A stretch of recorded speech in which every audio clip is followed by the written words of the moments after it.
Hi, Social Studies 20-2. Source number three, we're looking at blind nationalism this week, and I think this one, is pretty obvious that it's showing blind nationalism. I will give you a few seconds to examine the source.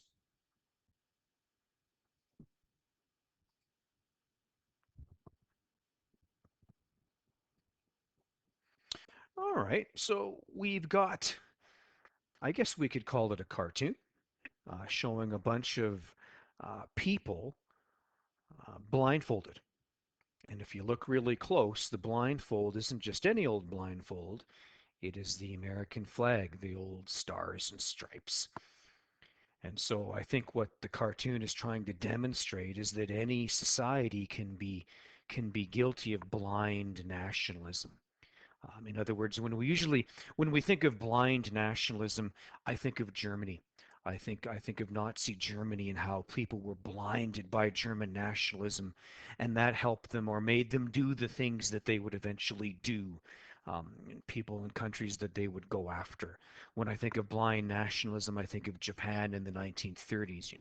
People were blinded by Japanese ultranationalism, and that made them do the things that they would eventually do, conflict war, and so on. In this case, we've got Americans blindfolded. Uh, so we have to wonder what could that mean. And I think what the cartoon's trying to demonstrate is that any country, even a democracy, even a democratic country, is guilty of blind nationalism. In other words, people only see what is best for them and their country, and they ignore how it affects other people. And so, what you might spend some time doing is be thinking of examples of American blind nationalism. The first one that came to my mind is Donald Trump and his campaign of Make America Great Again. Whatever cost that might be, make America great again. A little later on, one of the policies was America First. Buy American products, do what's best for America first, and don't worry about other countries and people. That is an example or examples of American blind nationalism. And I'm not saying that all Americans were blinded and fell for it. I'm saying that's what this cartoonist is trying to show. That's what they think happened in accordance with American blind nationalism. I might also think a bit too and write down how this would happen in America. Because to me, probably the cartoon is demonstrating something from the modern era, maybe even America today. How has the American government, or is it the government of all that has blinded people to American nationalism? So you might talk about the role of the media in blind nationalism in America. If the media only reports on certain things in a certain way, you could argue that blinds people, and all they see is the American perspective. You might talk about the news, radios, newspaper. You might talk about Twitter and social networking and how it can serve to blind a population to anything else that is not helping America or promoting American ideals and American influence. When we look at our template, our date, place, well, it could be anywhere. I'm thinking obviously you've got to put America though as the place, but this could be any time. In judging from the hairstyles and just the way it was rendered, I think it's present day America. Participants, well, I'd put the American public and maybe the American government. And finally, evidence that I'm going to use, well, that blindfold. That blindfold, I think, is important because it's an American blindfold, and when you put something over someone's eyes, they can't see. They can't see the truth. They can't see for themselves. And so, another thing you might point out and explain is how that blindfold has eliminated their ability to critique things, to see things as they see them, as opposed to how the government wants them to see things. That is the purpose of the blindfold. You don't see the truth. You only see what they want you to see. That'd be the evidence that I would point out. Historical case study, well, we talked a bit about them. We talked about maybe Donald Trump's election campaign, Make America Great Again, America First. He wore hats and there were t-shirts that said much the same thing. You could talk about that in terms of an historical case study.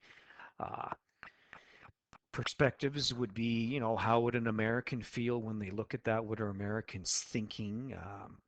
Well, probably they would, some might nod their heads and say, yes, we're guilty of that. Others would say, no, I don't think I do that. Maybe they haven't seen the truth yet. Maybe they haven't made this realization for themselves yet, what's actually happened to them. In terms of connecting to nationalism, I see maybe indoctrination, propaganda. You're blinded to nationalism. I might see foreign policy. Foreign policy could come out of that blindfold. You only do what is best for America. And I think you could use that for ultranationalism too.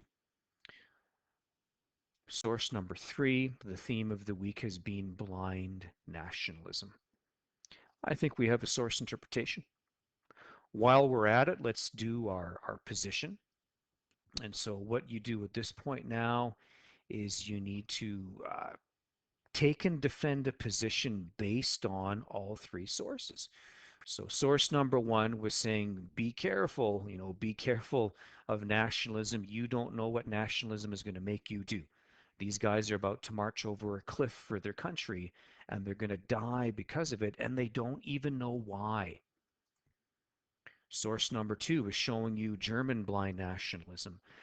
These guys don't know what they're marching off to, but they just know that they want to or are supposed to do it. They're going to march off to Germany's defeat at the end of World War II. And then finally, we just did source number three today, again, the concept of American blind nationalism. So based on what you see, you know, to what degree should governments promote nationalism? If I was writing this, I would say government should promote nationalism, but only to a certain point. They shouldn't promote it to the point that it becomes blind nationalism. Because when it becomes blind nationalism, people do things and they don't even know why. Their governments can trick them into doing things. It makes me think of World War One. That was blind nationalism.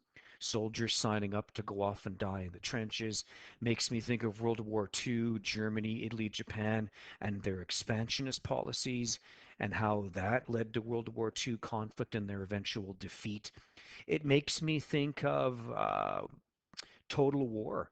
When the countries are blinded by nationalism, they do things that they wouldn't otherwise do. It makes me think of the firebombing of Dresden, the firebombing of Tokyo, the atomic bombing of Hiroshima and Nagasaki. You could argue were acts of blind nationalism. They targeted and victimized civilian populations that had really done nothing wrong. It was the government that was doing the wrong things, but innocent civilians were victimized and blamed for it, and they paid for it with their lives.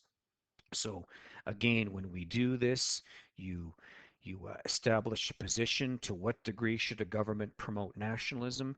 And in this case, we'd say, well, they should promote it a bit, but not too much, so that it becomes blind nationalism. Because look at all of these horrible things that can happen because of it: conflict, expansion, war, genocide, and even total war. And you'd use evidence from the course to support that. Okay, I hope you got something out of that. I know that I sure did. Thank you for listening.